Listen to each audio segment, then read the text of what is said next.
Sejak keputusan PRU 15, kerja Perikatan Nasional ialah pertikaikan semua perkara. Idea baru tak ada. Rancangan menangani kemunduran di negeri-negeri yang mereka menang tak ada. Rancangan ekonomi tak ada. Kerjanya pertikai yang di Pertuan Agong titah untuk bentuk kerajaan perpaduan, mereka pertikai. Parti-parti gabungan membentuk kerajaan perpaduan, pertikai lagi. Ahli-ahli parlimen beri sokongan yang mencukupi kepada Perdana Menteri dalam kerajaan perpaduan, pertikai lagi. Yang terbaru mereka pertikai bila ada perjanjian kerjasama, iaitu coalition agreement di antara parti-parti yang membentuk kerajaan perpaduan ini. Kata mereka ini satu bentuk diktator. Ini adalah latar belakang perjanjian persefahaman kerjasama ataupun coalition agreement yang membentuk kerajaan perpaduan. Kenapa perlu ada perjanjian? Sebab kita nak selamatkan negara ini daripada menjadi mangsa katak-katak politik. Budaya menggunakan katak-katak politik untuk membentuk kerajaan ini dimulakan oleh Muhyiddin dan Hadi semasa Sheraton Move dahulu. Kita ingat dengan adanya Akta Lompat Parti, mereka telah serik dan perkara ini tidak akan berulang. Rupa-rupanya tidak. Sebaik sahaja keluar keputusan PRU 15, Perikatan Nasional cuba mencolek 10 orang ahli Parlimen Barisan Nasional untuk menyokong Muhyiddin Yassin menjadi Perdana Menteri tanpa persetujuan daripada Barisan Nasional. Jika ini berlaku, maka negara akan terus menjadi kucak-kacir kerana kerajaan dibentuk atas sokongan peribadi ahli-ahli parlimen bukannya dari persetujuan parti-parti. Ini memberi nilai kepada ahli-ahli parlimen perseorangan dan akan terus berlaku tawar-menawar, saling jatuh-menjatuh untuk mendapatkan jawatan. Kita pun tak tahu apa yang ditawarkan dan dijanjikan oleh Muhyiddin Yassin kepada 10 orang ahli parlimen BN itu. Sebab itu kita ambil pendirian untuk memastikan kestabilan politik negara. Dan kita perlu kestabilan politik untuk membaiki keadaan ekonomi negara. Sebarang pembentukan kerajaan mestilah berlaku di antara persetujuan sesama parti-parti. Bukannya di antara ahli-ahli parlimen perseorangan seperti yang Azmin Ali buat dahulu. Bila ada perjanjian seperti ini, maksudnya penyertaan parti-parti politik di dalam kerajaan perpaduan telah menjadi dasar dan pendirian parti-parti tersebut. Sekiranya dalam sebarang pengundian yang melibatkan keabsahan kerajaan perpaduan, ada ahli-ahli parlimen dari mana-mana parti yang cuba sabotaj ataupun telah dibeli hingga menjejaskan keabsahan kerajaan perpaduan ini, tindakan itu telah dikira sebagai melanggar pendirian dan kedudukan mereka di dalam parti.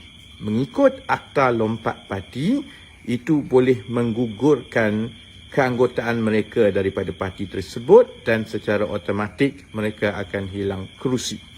Dengan cara ini, kita berharap berakhirlah sudah budaya lompat-melompat dan dengan kestabilan politik yang ada ini, kita boleh tumpukan untuk membaiki keadaan kebajikan dan ekonomi rakyat. Macam mana saya tahu? Sebab saya dan YB William Leong, ahli Parlimen Selayang, adalah antara 2 orang yang menyediakan draft asal perjanjian ini untuk dirundingkan dengan parti-parti lain. Itu je sebab buat perjanjian? Sebenarnya tidak. Matlamat utama perjanjian ini bukanlah soal lompat parti kerana kami yakin dengan penyertaan parti-parti yang ada dan sokongan 2/3, sebenarnya tidak ada ancaman kepada keabsahan kerajaan. Tapi yang lebih penting ialah kita nak menetapkan satu landasan dasar-dasar yang mengikat semua parti-parti yang bergabung di dalam kerajaan perpaduan Malaysia ini.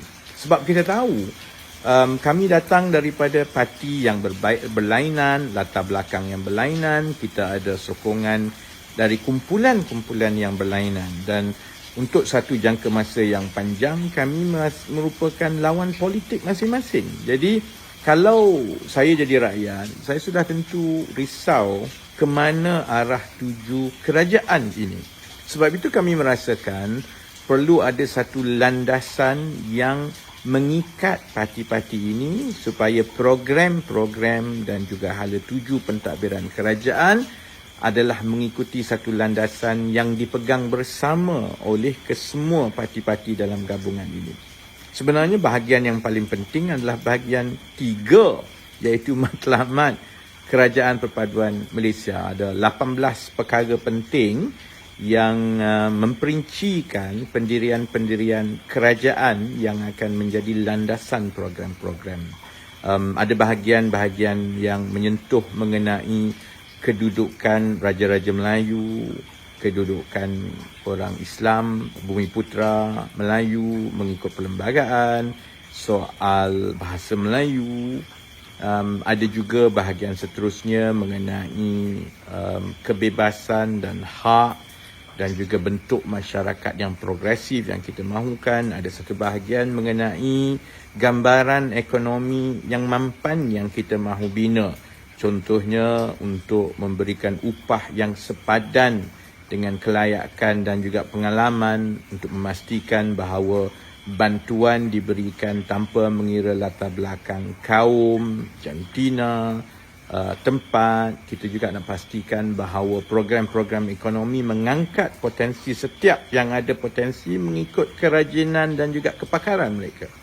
Ada komitmen mengenai kedudukan Sabah dan Sarawak mengikut perjanjian pembentukan Malaysia 1963. Ada juga komitmen mengenai kumpulan-kumpulan khusus kepada wanita, kepada anak muda, kepada orang asli dan lain-lain. Jadi dengan adanya 18 perkara ini, kami berlaku telus dan juga kami membentangkan kepada rakyat ini sebenarnya matlamat dan juga dasar kerajaan yang akan membantu berlaku adil kepada rakyat, supaya rakyat yakin bahawa pembentukan Kerajaan Perpaduan Malaysia ini bukanlah semata-mata untuk mendapat kuasa, tetapi yang lebih penting kami diikat oleh satu bentuk program bersama.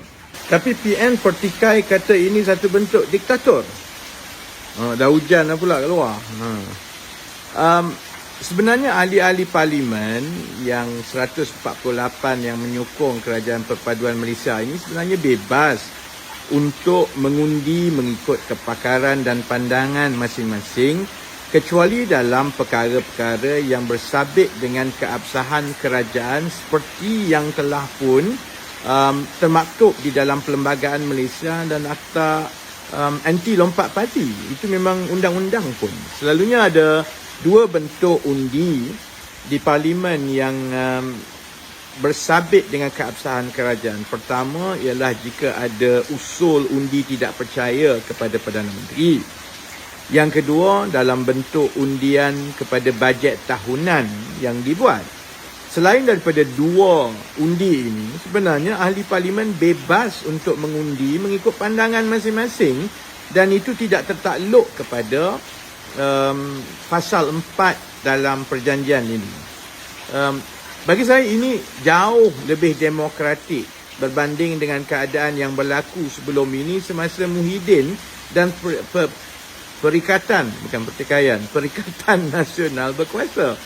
Kerana semasa Muhyiddin dahulu, apabila nampak dia sudah hilang majoriti, dia menggunakan kuasa darurat untuk memerintah tanpa cuba untuk mengesahkan sokongan majoriti di parlimen pun. Sebab itu saya agak lawak apabila satu-satunya reaksi daripada Perikatan Nasional adalah kononnya ini satu langkah berbahaya ke arah wujud diktator di bawah Perdana Menteri ke-10.